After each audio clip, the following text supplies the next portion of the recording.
તો હેલો મિત્રો, તો અત્યારે વાળુનો ટાઈમ થઈ ગયો છે. બધાને ઝાઝા કરીને જય શ્રી કૃષ્ણ. તો વાળુમાં આપણે બનાવી છે મસાલા ભાખરી. તો મસાલા ભાખરી છે ને બહુ મજા આવે ખાને. તમે સાદી ભાખરી ખાઓ તો થોડીક મસાલાવાળી મસાલો આવે, તો એમાં આપણે હળદર ને મીઠું નાખ્યું હોય થોડીક આમ તીખી ને એવી લાગે એમ.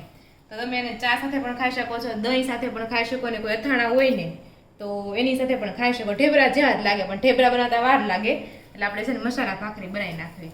તો બીજી વાત તો એ છે કે આજે ચંદ્રગ્રહણ છે પાછું. તો બધા એમ કહે કે 7 વાગ્યા પછી, મતલબ જ્યારે ચંદ્રની કિરણો આવે ત્યારથી છે ને ખાવાનું નહીં, પાણી નહીં પીવાનું, ને કદાચ ફળ ફ્રૂટ ખાવાના, એવી રીતના એમ. અને કંઈક ડાભડો આવે, એ ડાભડો બધે મૂકે દૂધમાં, દહીંમાં અને એવું બધું હોય. તો હું એમ વિચારતી હતી કે આપણે ભારત દેશમાં ચંદ્રગ્રહણ હોય તો આવું બધું કરે, તો હું કે ઓસ્ટ્રેલિયા, કેનેડા, લંડન વાળા પણ આવું કરતા હશે. એ લોકોને એવું હશે તો એની સંસ્કૃતિ પ્રમાણે કાંઈક તો આવતું છે, એની કરવાનું નહીં આવતું હોય.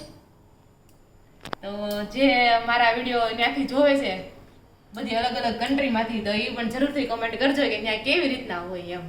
તો ચાલો બધા, એવું બધું છે અત્યારે, તો ચાલો બધા વાળું કરવા માટે, મસાલા ભાખરી ખાવા માટે.